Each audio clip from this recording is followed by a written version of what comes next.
God has not done with our lives yet, especially to the Christians, to his loyal family, And even to the unbeliever, uh, they, uh, God did not done there yet because they are not believing yet. That's why we are here. God waiting us to reach out to them.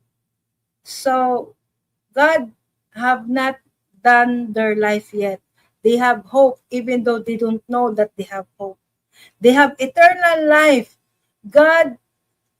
Jesus already done that.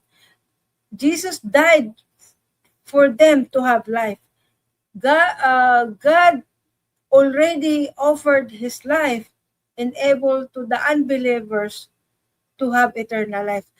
They already have eternal life, but they refuse to believe it. So therefore, they don't have eternal life.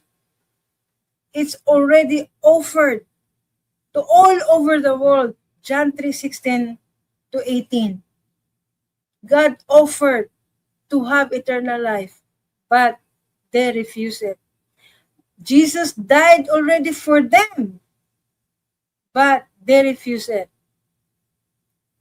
So we are here as a Christian to do the things that God wants us to do.